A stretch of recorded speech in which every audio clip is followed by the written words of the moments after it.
నమస్తే. బీసీవై చేస్తున్నారు మామరణ నిరాహార దీక్షకు సంబంధించి సో చాలా మంది నాయకులు, బీసీవై నాయకులు, అలాగే మహిళా నాయకులు కూడా చాలా మంది వచ్చారు. ఒకసారి మాట్లాడారు. చెప్పండి, మీ పేరు ఎక్కడి నుంచి వచ్చారు? నా పేరు స్వాతి అండి. BCY party state women co convener, నాది మంగళగిరి. సో చెప్పండి, మీరేమంటారు? ఆల్రెడీ 5 డిమాండ్లు పెడతా ఉన్నారు, అలాగే రాష్ట్రంలో మహిళలకు పైన కూడా అఘాయిత్యాలు అవన్నీ కూడా ఎక్కువ జరుగుతున్నాయని చెప్పి న్యూస్ లో చూస్తున్నాం. సో వాస్తవం ఏంటారు? మీరు చూసుకుంటే మా అధ్యక్షులు రామచంద్ర యాదవ్ గారు అల్టిమేటం జారీ చేసిన 5 అంశాలలో ప్రధాన అంశం బీసీ రక్షణ చట్టం. అసలు ఈ బీసీ రక్షణ చట్టం వల్ల ఎక్కువ లబ్ధి పొందేది మహిళలే. మా బీసీ మహిళలు ఖచ్చితంగా తెల్లారు లేస్తే పనులకు వెళ్ళాలి, ఉద్యోగాలకు వెళ్ళాలి, అన్ని మేము కష్టపడితే గానీ మాకు అవ్వదు. ఓసీ వాళ్ళకి లాగా అంటే అగ్రకుర్ణాల వాళ్ళకి లాగా ఇంట్లో కూర్చుంటే మాకు అవ్వదు. కొంతమంది రెక్కాడితే కానీ దొక్కాడిన పరిస్థితులు. అలాగే చిన్న చిన్న పనులకు వెళ్ళే వాళ్ళకు కూడా కుల దోషణ జరగడమే కానివ్వండి, అక్కడ ప్రాంతంలో కులాన్ని ఉద్దేశించి దూషిస్తారు, అలాగే చేసే పని బట్టి కూడా దూషిస్తూ ఉంటారు. ఈ రక్షణ చట్టం అనేది మా కోసం మీరు ఏర్పాటు చేయగలిగితే మా వాళ్ళు స్వేచ్ఛగా పని చేసుకోగలుగుతారు, మేము ఇంకా అభివృద్ధిలోకి వచ్చే అవకాశం ఉంటుంది. దానికోసం రక్షణ చట్టం అనేది మేము అడుగుతా ఉన్నాం. టీడీపీ ప్రభుత్వం ఆల్రెడీ మేము రక్షణ చట్టం ఏర్పాటు చేస్తామని చెప్పి వాళ్ళు సూపర్ 6 లో చెప్పారు. అయినా సరే 2 ఏళ్ళు గడుస్తున్నా ఎందుకు చేయలేకపోతున్నారు? మేము అదే అడుగుతా ఉన్నామన్నా.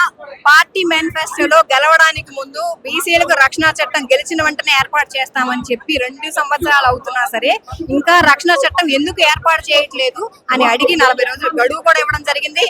వాళ్ళు దాన్ని కూడా పట్టించుకోకుండా ఉన్నారు. కానీ మా అధ్యక్షుల వారు చాలా మొండి మనిషి. ఖచ్చితంగా మా బీసీలకు, మా మహిళలకు న్యాయం జరిగే విధంగా రక్షణ చట్టం ఏర్పడేంత వరకు కూడా ఈ పోరాటం కొనసాగిస్తానే ఉంటారు. వారు దిగొచ్చి 2 సంవత్సరాలు అవుతుంది. ఇప్పుడు 2 నెలల్లో ఒక్క రోజులో కూడా వారు రక్షణ చట్టం చేయొచ్చు. 24 అవర్స్ జీవోల్లో ఎన్నో పాస్ చేస్తా ఉంటారు. అలాగే ఇది కూడా పాస్ చేసి మా బీసీలకు రక్షణ కల్పించాలనే మేము ఆ ఉద్దేశంతోనే నిలబడ్డా ఉన్నాం. ఆల్రెడీ గత నెలలో రామచంద్ర యాదవ్ అల్టిమేటం పెట్టారు. 4 హామీల పైన 5వ హామీ జోడించి అల్టిమేటం పెట్టారు. అయినా సరే ప్రభుత్వం పట్టించుకోలేదు. దానిపైన ఇక్కడ మాట్లాడిన దాఖలాలు కూడా.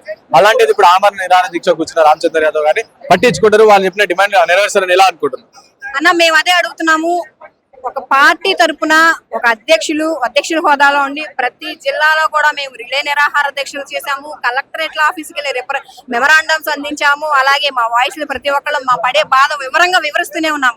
అయినా కానీ నిమ్మక నీరెత్తినట్లు మా బీసీలను అలా పక్కన పెట్టేసి మీరు ఏం చేసుకుంటారో చేసుకోండి, మా ద్వారణ ఇలాగే ఉంటుంది అని మీరు ఉండబట్టే మేము ఈరోజు ఆమరణ నిరాహార దీక్ష వరకు కూడా వచ్చాము. ఖచ్చితంగా 5 డిమాండ్లు నెరవేరేంత వరకు ఆయన అయితే ఆమరణ నిరాహార దీక్ష ఆపరు. ఆయనకి రాజుకి కాపలాగా ఏదైతే సైనికుడు ఉంటారో అదే సైనికుల వల్ల మేము కూడా అందరం ఆయన కాపలాగా ఉంటాం, ఆయన కాపాడుకుంటాం. ఈ 5 డిమాండ్లు నెరవేరేంత వరకు కూడా మేము పట్టు వదిలిపెట్టాం. సో నెక్స్ట్ రాబోయే ఎలక్షన్ ఇంకో 2 సంవత్సరాల తర్వాత సో అధికారంలోకి రాబోతుంది అంటారా బీసీవై పార్టీ? ఖచ్చితంగా అన్న, అందులో డౌట్ లేదు.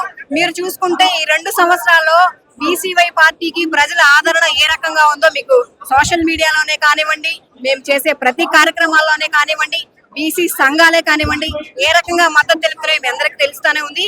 ఆ భయంతోనే మేము ఏ ప్రోగ్రామ్ తలపెట్టినా సరే దానికి మీరు ఆటంకాలు కూడా ఏర్పాటు చేస్తున్నారు. దాన్ని కూడా మేము అధిగమించి బీసీలంతా ఒక తాటిపైకి వచ్చి రానున్న ఎలక్షన్స్ లో ఖచ్చితంగా బుద్ధి చెప్పే అవకాశం అయితే ఉంటుంది.